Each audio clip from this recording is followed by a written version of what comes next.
시청자 여러분 안녕하세요. 별별 이야기 손승연입니다. 10월 9일은 한글이 반포된 지 567돌이 되는 한글날입니다.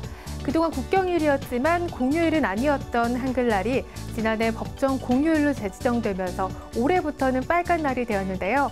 한글을 창제한 세종대왕은 천문에서도 많은 업적을 남겼다고 합니다.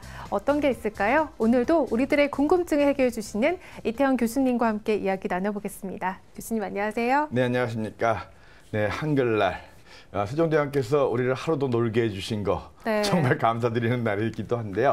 이 세종대왕께서는 과학에도 굉장히 업적을 많이 남기셨습니다. 우리 10,000원짜리 뒤에 보면은 천문과 관련된 게 많이 있죠. 망원경도 있고 또 옛날에 혼천의라고 해가지고 하늘의 별을 재는 기구였어요. 그래서 장영실 들어보셨죠? 네, 치국이. 예, 치국이. 그래서 장영실과 같은 과학자들을 우대하면서 치국이 같은 그 물시계도 만들었고 또 이제 그 아까 얘기했던 혼천의 같은 천체의 그 위치를 재는 기구. 그 다음에 해시계 앙부일구라는 거 들어보셨죠? 그 제가 호주 시드니에 가봤는데 거기 천문대가 있습니다. 시드니 천문대가. 거기 갔더니만 세종대왕이 만들었던 이 앙부일구 해시계라고 해서 그 모형이 있더라고요. 그래서 이 세계적으로 굉장히 많이 알려진 것 같아요. 그래서 여러 가지 천문 기구도 많이 만드셨는데 제일 중요한 건 뭐냐면 칠정산이라는 거예요. 칠정산이요? 잘 못 들어보셨죠? 우리나라의 역법이라는 겁니다. 그러니까 우리나라에 맞는 정확한 날짜를 계산하고 그래야지만 농사를 언제 짓고 언제 추수하고 이거 다 알 수 있잖아요. 과거에는 이제 그 중국에서는 역설을 가져왔습니다. 그러니까 날짜가 가는 것들을 다 중국에서 배워왔죠. 그러다 보니까 우리나라하고 정확히 맞질 않았어요. 24절기 같은 경우도 사실은 중국 거기 때문에 조금 틀린 경우가 있잖아요. 그래서 정확한 우리나라의 시간을 갖다가 세종대왕께서 찾아주신 거예요. 그걸 칠정산이라고 하거든요. 그래서 눈에 보이는 그런 기구는 아니지만 우리나라가 독립된 어떤 선진국가로서 자체적으로 이제 천문역법을 계산하고 우리나라의 달력을 세종대왕 때부터 만들기 시작했다. 굉장히 중요한 거거든요. 그래서 이 세종대왕의 능이 이제 여주회감 있잖아요. 가서 보시면서 여러 가지 이제 눈에 보이는 그 혼천이라든가 뭐 앙부일구 같은 것도 있지만 실제로 눈에 안 보이는 우리의 달력을 처음으로 제대로 된 달력을 만드신 분이 바로 이 세종대왕이다. 그래서 10월 9일 날짜가 중요한 게 아니라 10월 9일이라는 날짜가 양력으로 태양이 하늘의 어느 위치에 있다는 걸 알려주는 날이거든요. 그런 정확한 우리나라의 달력을 만드신 분이 또 세종대왕이다. 그래서 고마워해야 됩니다. 정말 한글뿐만이 아니라 이렇게 천체나 날짜 관련해서 이제 대단한 업적을 남기셨는데요. 한글날 이제 쉬는 날이기도 하지만 의미 있는 날인 만큼 그 의미를 되짚어보는 시간을 갖는 것도 좋을 것 같습니다. 그럼 지난 한 주에는 어떤 일이 일어났을까요? 별별 뉴스 시작하겠습니다. 지구온난화를 해결하기 위해서 공상과학 소설에나 나올 법한 이야기가 UN 산하 국제협의체인 기후변화에 관한 정부 간 협의체의 보고서로 작성되었습니다. 작성된 내용은 우주의 빛을 직접적으로 반사할 수 있는 거대한 거울을 설치해 햇빛을 반사하는 방법인데요. 의도치 않은 부작용이나 장기적인 파장에 대한 위험 때문에 아직은 검토 중인 단계라고 합니다.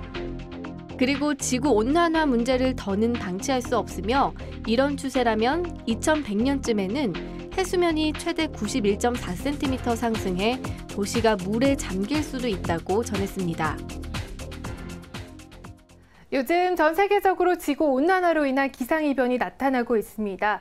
그리고 최근 유엔이 지구온난화 해결책으로 우주에 거대한 거울을 설치하는 것을 검토 중이라는 보도도 있었는데요.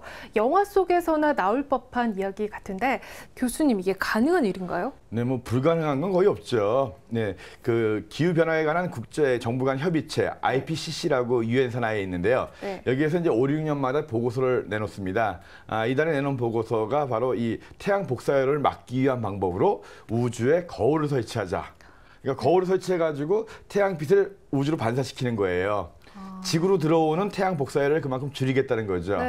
근데 굉장히 큰 거울들이 많이 필요하겠죠. 엄청난 거울이 필요할 것 같은데. 물론 이제 지난번에도 제가 이 방송하면서 3D 그 프린터, 로봇 프린터 말씀드렸죠. 그래서 대형 우주 구조물을 우주에서 만들 수 있는 방법도 있기 때문에 커다란 거울들을 설치하는 게 뭐 아주 불가능한 일은 아닐 거라고 생각이 돼요. 근데 이거 말고도 유엔 쪽에서 여러 가지 대안을 만들기도 했습니다. 뭐 영화에서처럼 그 에어로졸이라고 해가지고 소금 같은 것을 그 대기 중에 뿌려가지고 구름을 많이 생성해가지고 태양 복사를 막는 방법도 있고, 또 이산화탄소를 제거하기 위해서 뭐 플랑크톤을 갖다 많이 뭐 이제 배양한다든가 여러 가지 방법들을 하는데, 뭐 어떤 걸 하든지 간에 최소한 수십억 불 이상, 우리나라 돈은 수조 원 이상의 돈이 들어가요. 비용이 만만치가 않네요. 그렇죠.